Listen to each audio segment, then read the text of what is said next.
Hello guys, मैं हूं ध्रुवांग और आप देख रहे हैं क्लिक कंप्यूटर इंस्टीट्यूट। आज का जो हमारा टॉपिक है वह है RCIT का first chapter introduction of computer है। अगर आपको वीडियो पसंद आए तो वीडियो को लाइक कर देना, चैनल को सब्सक्राइब कर लेना ताकि आगे आने वाली वीडियोस आप तक पहुंचे सबसे पहले। तो शुरू करते हैं आज की वीडियो।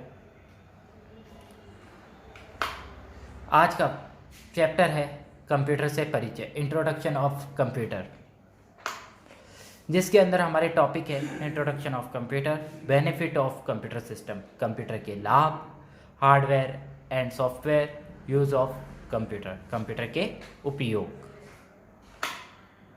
फिर आता है हमारे कंप्यूटर की डेफिनेशन, प्रोग्रामेबल इलेक्ट्रॉनिक मशीन, यानी कि यह इलेक्ट्रॉनिक मशीन है जो कि प्रोग्राम्स को रन करती है, इनपुट डाटा को ग्रहण कर उसे प्रक्रिया द्वारा आउटपुट प्रदान करती है, प्रक्रिया कर आउटपुट प्रदान करती है। ठीक है, डाटा को प्रोसेस करती है यानी कि उसे चेंज करती है। जैसे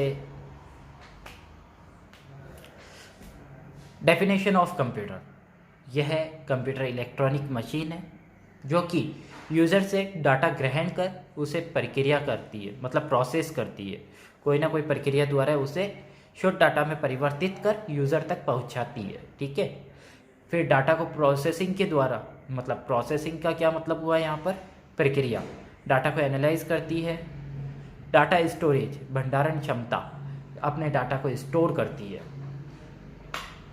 क्लासिफिकेशन ऑफ कंप्यूटर, तो कंप्यूटर का वर्गीकरण, अब कंप्यूटर को 3 आधार पर बांटा गया है, based on size, storage capacity, performance. तो आकार, भंडारण क्षमता और प्रदर्शन के आधार पर कंप्यूटर को बांटा गया है। काम करने के तरीके पर कंप्यूटर को बांटा गया है, working principle. Based on purpose, यानी कि उद्देश्य के आधार पर कंप्यूटर को बांटा गया है। सबसे पहले हम based on size, storage capacity and performance के आधार पर कंप्यूटर के प्रकार देखते हैं। तो फर्स्ट है हमारा micro computer, mini computer, main frame computer and super computer. Micro computer कौन से होते हैं, जो नॉर्मली हमारे डेस्कटॉप कंप्यूटर हो गए, जो कि ये हैं डेस्कटॉप कंप्यूटर। फिर लैपटॉप, जो कि हम नॉर्मली यूज़ करते हैं, टैबलेट्स एंड स्मार्टफोन। तो ये हमारी किस श्रेणी में आते हैं, माइक्रो कंप्यूटर में, जिन्हें हम नॉर्मली यूज़ करते हैं। फिर आता है हमारा मिनी कंप्यूटर। मिनी कंप्यूटर क्या हो गया, एक मिनी सर्वर हो गया जो कि डाटा को बहुत अधिक मात्रा में स्टोर करके रखता है। हाई प्रोसेसिंग, यानी कि उनकी जो डेटा को एनालाइज करने की, उन्हें सॉल्व करने की जो गति होती है वो भी बहुत तेज़ होती है और छोटे ऑफिसेस के अंदर इस्तेमाल किए जाते हैं। इसके बाद हमारा जो टॉपिक है वो है मेन फ्रेम कंप्यूटर। तो ये बहुत बड़े होते हैं आकार में, जैसा कि आप देख रहे हैं, ये एक तरह से CPU ही है इसका केवल। तो ये आकार में काफ़ी बड़े हैं। वेरी लार्ज स्टोरेज, डाटा को बहुत ही ज़्यादा मात्रा में स्टोर करके रखते हैं। हाई स्पीड से ये डाटा को प्रोसेस करते हैं, जो भी सॉल्यूशन निकालना होता है वो बहुत ही जल्दी निकालते हैं। और बड़े ऑफिसेस, सरकारी संगठनों और बड़े बैंकों के अंदर भी ये काम में लिया जाता है। फिर आता है हमारा सुपर कंप्यूटर, जो कि स्पेस रिसर्च, यानी कि अंतरिक्ष यानों के ऊपर जो रिसर्च होती है उनके अंदर, वैज्ञानिक अनुसंधानों के अंदर, वेदर फोरकास्टिंग, यानी कि मौसम की जानकारी के अंदर, अर्थक्वेक स्टडीज़ यानी भूकंप की जानकारी के अंदर, और कम्युनिकेशन यानी संचार के अंदर काम में लिए जाते हैं। कुछ इस तरह से हमारे सुपर कंप्यूटर दिखाई देते हैं, जो कि आकार में काफ़ी बड़े हैं, गर्म होते हैं, इसलिए इन्हें ठंडा करने की भी आवश्यकता होती है। बेस्ड ऑन वर्किंग प्रिंसिपल, अब काम के आधार पर जब हमारे कंप्यूटर को बांटा गया है तो 3 कंप्यूटर्स हमारे सामने आते हैं, analogue computer, digital computer and hybrid computer. Analogue computer कुछ इस तरह के दिखाई देते हैं जो कि भौतिक, जैसे फिजिकल जो चीज़ें होती हैं उन पर काम करता है, जैसे तापमान को मापना, ठीक है, करंट को मापना, ये सारे काम हमारे एनालॉग कंप्यूटर द्वारा किए जाते हैं। फिर हमारा आता है डिजिटल कंप्यूटर, इससे सारे काम किए जा सकते हैं जो कि डिजिटल फॉर्मेट पे हो, गणना करना हो, चाहे कोई फाइल बनाना हो, ये सारे हमारे डिजिटल कंप्यूटर से किए जा सकते हैं। अब यहाँ पे हम तापमान वगैरह भी नाप सकते हैं हाइब्रिड कंप्यूटर से, लेकिन मुझे हाइब्रिड कंप्यूटर की कोई पिक्चर नहीं मिली, इसीलिए मैं आपके सामने एक डिजिटल कंप्यूटर यानी लैपटॉप ही रख रहा हूँ। फिर इसके बाद हमारा जो टॉपिक आता है वो है बेस्ड ऑन पर्पस, मतलब हमारे 2 प्रकार से हो गए उद्देश्य के आधार पर। कौन से, एक तो जनरल पर्पस जो कि नॉर्मली सभी काम कर सकता है, आपको गेम खेलना है, वीडियोस देखनी है, पढ़ाई करनी है, सारा काम हम जनरल पर्पस कंप्यूटर से कर सकते हैं। फिर एटीएम मशीन आती है जो कि एक स्पेशल काम को करती है, तो ये होंगे हमारे स्पेशल कंप्यूटर।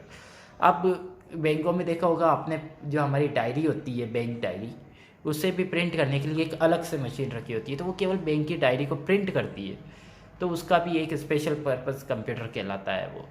टिकट आपको अगर काटने की मशीन दी गई है तो वो भी एक कंप्यूटर ही है, वो भी स्पेशल पर्पस कंप्यूटर कहलाते हैं। इसके बाद हमारा आता है बेनिफिट ऑफ कंप्यूटर, मतलब कि कंप्यूटर के लाभ। सबसे पहला है स्पीड, यानी कि जो काम इंसान कर सकते हैं उसे ये बहुत ही तेज गति से करता है। फिर आता है एक्यूरेसी, यानी सटीकता। इसका उत्तर हमेशा सही होता है अगर हमने डेटा सही डाला है तब, ठीक है। अब अगर मैं कैलकुलेशन करने जाऊं तो हो सकता है कि मैं जोड़ने में गलती कर दूं, किंतु कंप्यूटर कभी भी उसे जोड़ने में गलती नहीं करेगा। फिर होता है हाई स्टोरेज कैपेसिटी। ये क्या हो गया कि डाटा को अधिक मात्रा में स्टोर करता है। अब चाहे आप 10 साल बाद इसे आकर देखें तो भी आप डेटा पूरा प्राप्त कर सकते हैं अपना। आपने कोई गाना आज डाउनलोड किया है, 10 साल बाद सुन रहे हैं, सुन सकते हैं। वर्सेटिलिटी, यानी कि हम मल्टीटास्किंग जो करते हैं, एक व्यक्ति अगर एक ही टाइम पे 10 काम कर रहा है तो उसमें कहीं ना कहीं मिस्टेक होगी ही। वो सारे काम में परफेक्ट नहीं है, कोई एक काम में परफेक्ट हो सकता है, लेकिन कंप्यूटर अगर घर में चला गया तो मनोरंजन के काम आ रहा है, ऑफिस में चला गया तो कोई फाइल बनाने के काम आ रहा है। कंप्यूटर सारे तरह के काम कर सकता है। डिलीजेंस, जो कि परिश्रमशीलता है, कैसे, ये हमारे 24 घंटे 7 दिन काम कर सकता है बिना थके। अगर मैं 8 घंटे काम कर लूँ तो मेरी स्पीड कम हो जाएगी क्योंकि मैं थक चुका हूँगा। Limitation of computer, no IQ, ये कुछ भी नहीं सोच सकता, इसकी जो बौद्धिक क्षमता है वो बिल्कुल जीरो है। नो एक्सपीरियंस, अगर इंसान किसी काम को पहली बार कर रहा है तो वो स्लो करता है, 10वीं बार कर रहा है तो थोड़ा फास्ट करता है, किंतु कंप्यूटर पहली बार कर रहा है तो भी वैसे ही करेगा और 10वीं बार कर रहा है तो भी वैसे ही करेगा। इसकी स्पीड में भी कोई फ़र्क नहीं पड़ता, ये कभी भी एक्सपीरियंस हासिल नहीं करेगा। फिर आता है हार्डवेयर एंड सॉफ्टवेयर। तो हार्डवेयर जिन्हें हम टच कर सकते हैं, ये देखो, ये सारे हमारे हार्डवेयर्स हैं, और सॉफ्टवेयर्स जिन्हें हम टच नहीं कर सकते हैं, ठीक है। यहाँ फिलहाल नॉर्मली हम यही देख रहे हैं कि जिन्हें हम टच कर सकते हैं वो हार्डवेयर, जिन्हें हम टच नहीं कर सकते हैं वो सॉफ्टवेयर। फिर हमारा जो नेक्स्ट टॉपिक आएगा वो होता है हमारा input device, output device, processing device, storage. ये सब क्या है? हार्डवेयर। तो हमारा इनपुट डिवाइस हो गया माउस। ये क्या काम करेगा? यूज़र से डाटा प्राप्त करेगा और सीपीयू तक पहुंचा देगा। यूज़र से जो डाटा प्राप्त कर सीपीयू तक पहुंचाता है वो कहलाता है हमारा इनपुट डिवाइस। फिर स्पीकर एक आउटपुट डिवाइस है। स्पीकर क्या कर रहा है? सीपीयू से तो डाटा ले रहा है और यूज़र तक पहुंचा रहा है। ये ऐसे डिवाइस होते हैं जो सीपीयू से डाटा लेकर यूज़र तक पहुंचाए, वो आउटपुट डिवाइस कहलाते हैं।